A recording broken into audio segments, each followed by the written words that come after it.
Shannon, it has always been fun being your older sister. You were born 2 days after my birthday, and our mother told Shannon and I that you were our birthday present.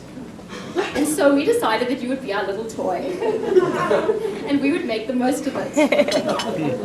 And when you were about 6 years old and fast asleep one night, Shannon and I woke you up and told you that you were really late for school. We hurriedly helped you get dressed into your school uniform, your school tie, and we even helped brush your teeth. Never before had we been so helpful. We were killing ourselves laughing, and we couldn't believe how cooperative you were. That is, until you realized it was the middle of the night. Then you were furious and you kicked us out of your room. The next morning you tried to get us into trouble. We didn't know what you were talking about. We told you it must have been a dream. You believed us, and so did our mother.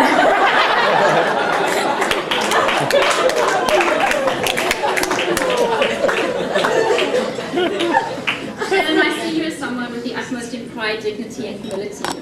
You are very compassionate to others, and you recently exhibited unprecedented courage and determination when you recovered so amazingly after your car accident. I know that you will succeed in anything that you want to do. To my parents, Nathan and Elaine, I'm very proud that you are both my parents. You have given so much to my sisters and I, and you have given up so much for us. Mom, you are a real matriarch of our family in many senses. You have instilled in all of us a strong sense of self, sensitivity and self-confidence. But you've also taught us about humanity and reaching out to others. You are a very kind person, and I think of a story when you hired a handyman called Mervyn, who had no means of transportation. You were so kind that you lent him Dad's bike. What did he had to walk to work? It was an act of kindness, but we soon found out that he had sold it.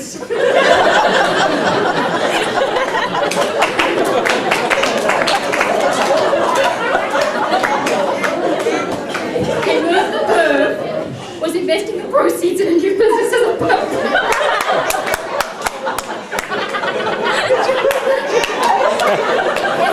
He didn't hear anybody sold it to be a pimp, and it's true.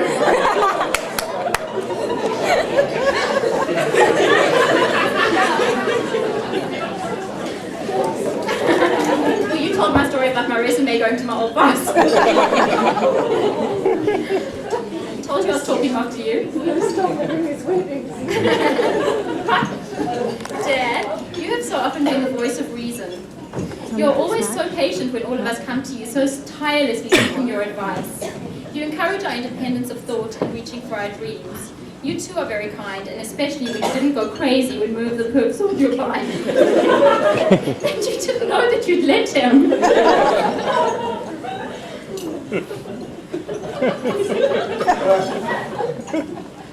Stop laughing now, you're making me laugh. Kev, you give so much love to everybody, and it's easy to see the product of your environment. You have grown up in a multi-layered cocoon of love and warmth, and your parents, Jackie and Art, will do anything for you. Maureen is also a great support, and she has been a great support to us over the last few months. All of their devotion to you as a parent, as is yours to them. They have given you strength of character, nurtured your ambition and your humanity. I believe that your brother Stephen has also played an enormous role in the establishment of you as a person. It is obvious that in many ways he has been a role model for you. But more than that, you are friends. The cocoon is woven too by the closeness and support of the extended family, your aunts, uncles and cousins. You have a family that offers so much, and it is a privilege for me to become a part of it. I could never have known that a brief stop at a King Street bar with a group of friends would change the course of my life forever. It began with a tap on the shoulder by a young guy. The young guy was Kevin. Kevin and I went out on our first date. It was a little weird.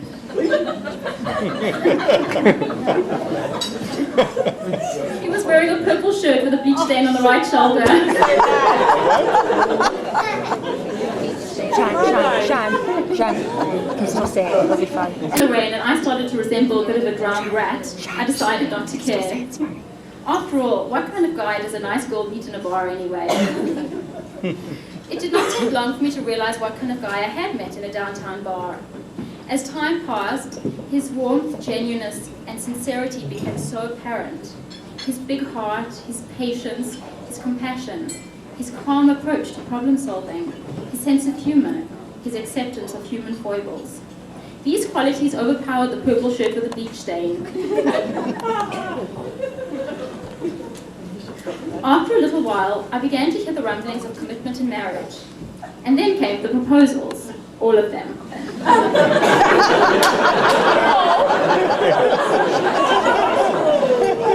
Kevin's mom, Jackie, started to call me her daughter-in-law. His brother Stephen, his sister-in-law. It was announced that I would one day become Kevin's wife. All this was very flattering, but I couldn't help the nagging sense that it would have been appropriate if one of these proposals had come from Kevin, rather than his mother, brother, aunts, and cousins. It is hard to believe that half a decade has passed since we met. Even harder to conceptualize the evolution and metamorphosis of our relationship, as our two separate journeys continued side by side and at the same time became one. Kev, I think I love you most for encouraging me to be my own person, to achieve my goals even when they differ so drastically from yours. You have a strong belief that one should follow their heart, and today my heart has led me to you. Stop crying now. When we met, we unknowingly embarked on a journey. We did not have a destination as I was taught, nor a route or estimated arrival time. The truth is that we have sailed through our relationship on the winds of a wonderful friendship, carried by a tide of carefree laughter and love. Our relationship has taken a life force of its own. It is a force that has unknowingly directed the course of our journey. I look forward to the promise on the horizon of our future. I look forward to continuing our journey and for the future journeys that will further consolidate the strength of our relationship. Thank you for all that you are now and all that you will be.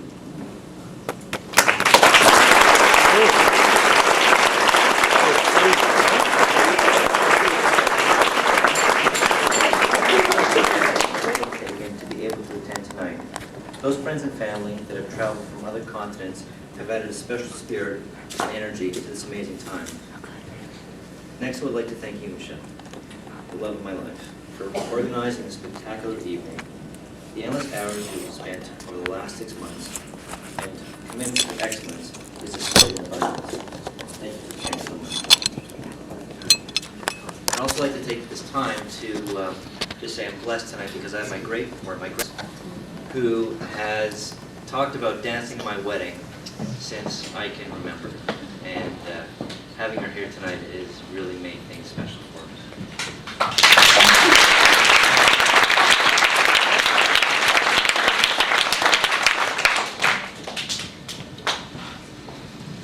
It would have been impossible for me to predict 5 years ago, when Michelle and I met, that today my family would be extended to include 2 fantastic parents, 2 beautiful sisters, and a lifelong soulmate.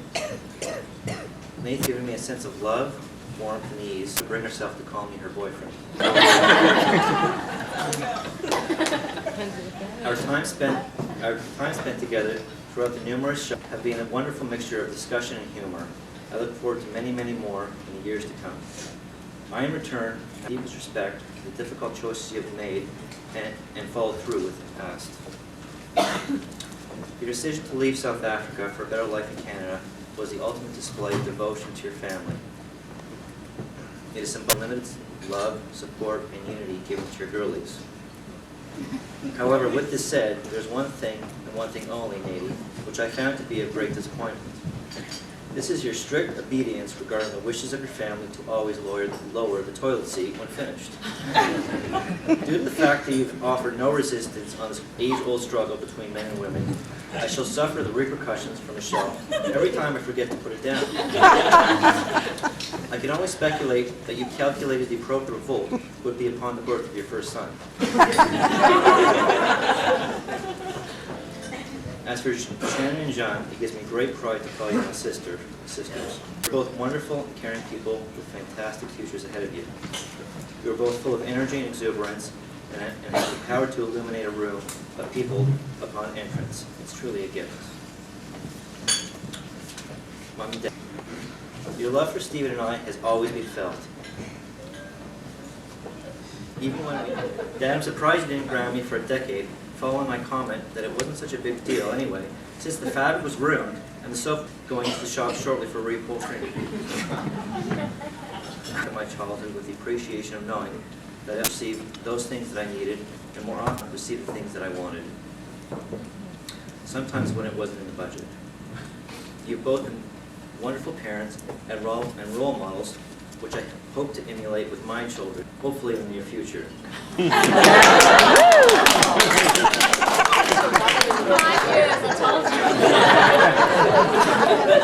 I'm not rushed, I'm not on a 5-year plan.